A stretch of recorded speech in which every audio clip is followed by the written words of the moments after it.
এর আগের ভিডিওতে তোমরা দেখেছো যে আমি পেঁয়াজের খোসা ভিজানো পানি ড্রাগন গাছের গোড়ায় দিয়েছি, এছাড়াও দিয়েছিলাম খোল পচা আর ডিমের খোসা দিয়েছিলাম।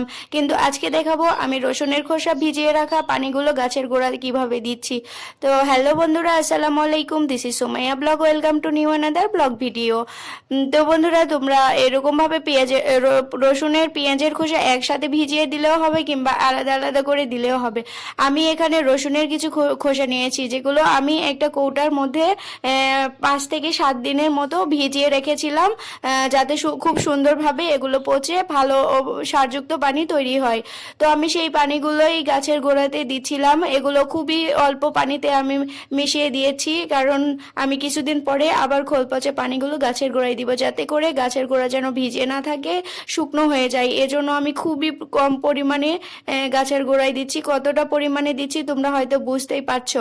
আমি 1 মগ পানিগুলো 4টা-5টা গাছের গোড়াতে এরকম ভাবে দিচ্ছি। আমার প্রত্যেকটা গাছের গোড়াতেই আমি এরকম ভাবে পানি দিচ্ছি। তো তোমরা যখন গাছের গোড়া শুকিয়ে যাবে তখন গাড়ি দিবে, কারণ যদি গাছের গোড়া তোমার পানিতে পানি থাকে কিংবা স্যাঁতস্যাঁতে থাকে, সেই গাছের গোড়াতে ফাঙ্গাস লাগার সম্ভাবনা আছে। আমার যে গাছটাতে ফাঙ্গাস লেগেছিল তোমরা দেখেছো, আমি সেই জন্য একটু ভয়ে ভয়ে পানি দিচ্ছিলাম, খুব বেশি শুকায়নি, যার কারণে আমি এরকম ভাবে দিচ্ছিলাম।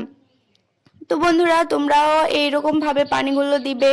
সবগুলো গাছের গোড়াতেই দিচ্ছিলাম। শসার গাছ ছিল, শসার গাছেও দিয়ে দিলাম, কারণ আমার শসার গাছে ছোট গাছ হলেও শসার গাছে অনেকগুলো শসা ধরেছে। তো এরই ফাঁকে আমি আরেকটা কথা বলে নিই, যে তোমরা অবশ্যই গাছগুলোতে সুন্দর করে পরিচর্যা করে নিবে, কারণ তোমরা যেই পরিচর্যাটা করবে তারই উপরে তোমরা ফল পাবে। তোমরা কেমন ফল পাচ্ছ সেটা তোমার গাছের যত্ন করার মধ্যেই ফুটিয়ে উঠবে।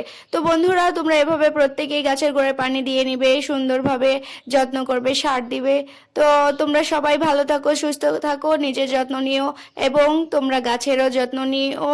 আমার চ্যানেলটা সাবস্ক্রাইব করে দিবে বন্ধু। আমাদের জন্য সবার শুভকামনা রইল। আমাকে সবাই অবশ্যই সাপোর্ট করবে। দেখা হবে পরের ভিডিওতে। ভালো থাকো, সুস্থ থাকো, বাই বাই।